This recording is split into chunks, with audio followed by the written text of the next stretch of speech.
Well, our first speaker is Kallie Rogers. You all know who I'm talking about. Kallie's working on her 6th speech from the Competent Communication Manual. Vocal variety. The objectives are to use vocal volume,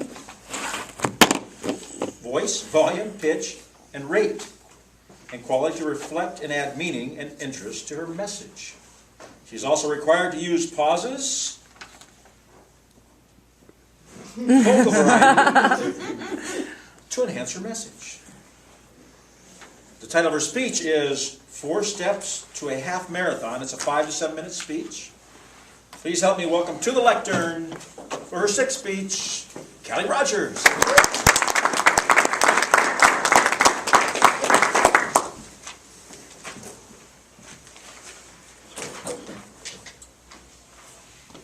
There I was, sweat pouring down my face, my legs too weak to carry me further.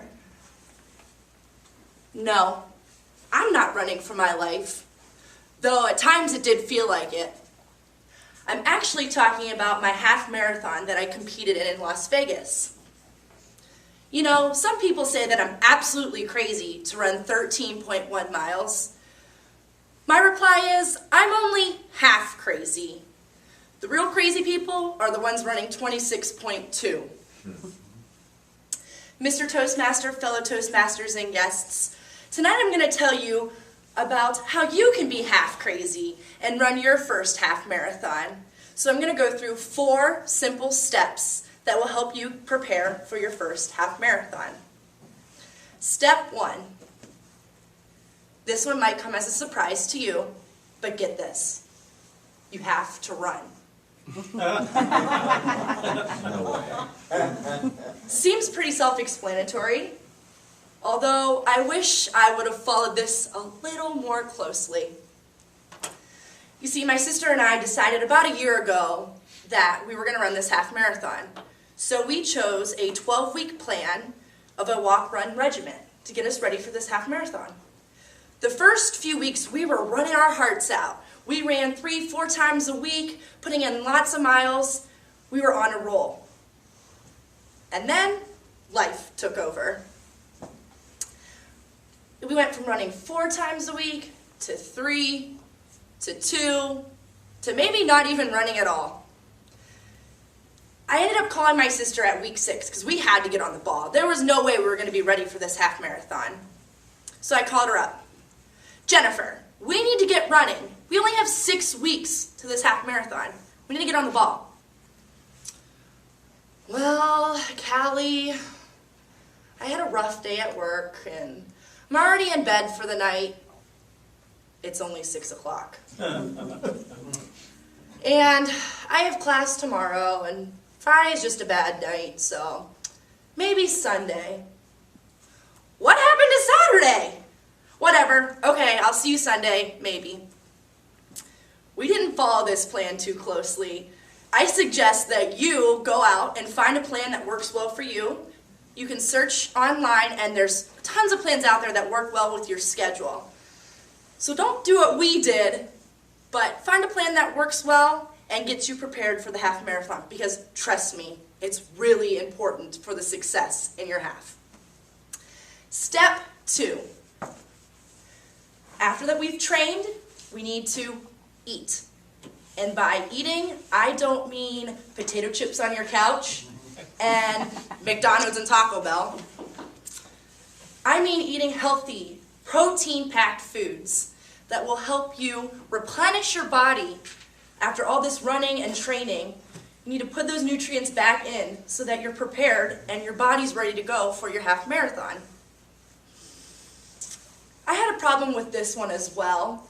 You see, I'm not the healthiest of eaters, and I started about a month out from the race, getting prepared, eating healthier, and changing my habits, and I could see a completely different runner between me eating healthy and me not eating so healthy.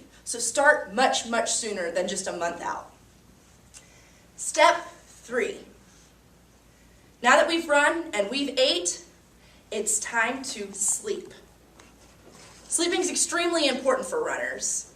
You need to take the time to let your body recover. Your muscles are sore, your body's just aching. You just need to take the time to relax and get at least 7 hours of sleep a night. This becomes very, very important closer into the race. The few nights prior to the race, you want to make sure you get that rest. And trust me, I didn't have any problems with this step. Step 4.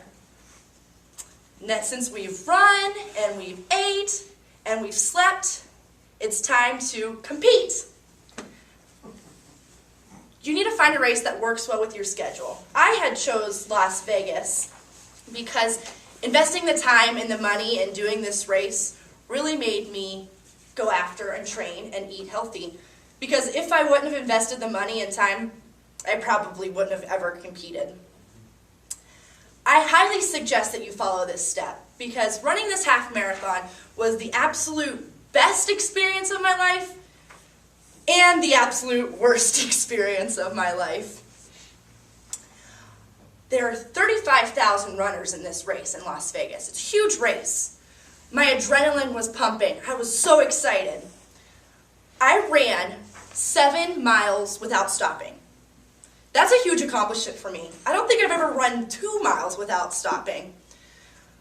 So I ran the 7 miles. I kept up with my sister. I was so excited. And mile 7 came. I had to walk. I had to take a break. It was a lot. My sister, she just ran off without me, which was fine. I walked. I took my time. And I hit mile 8. Mile 8 is when the dark thoughts started.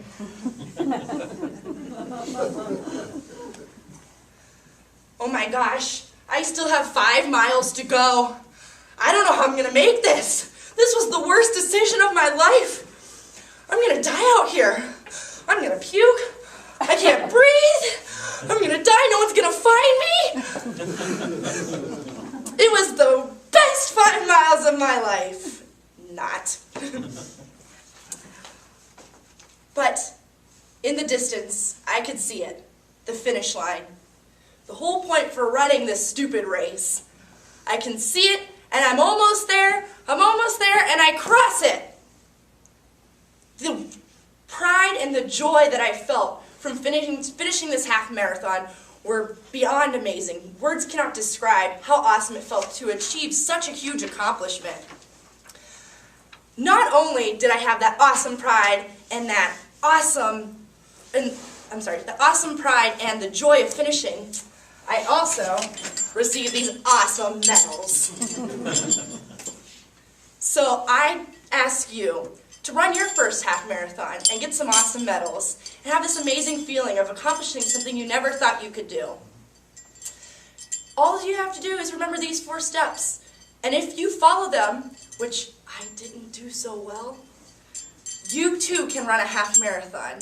So just remember, you need to run, you need to eat, you need to sleep, and you need to compete.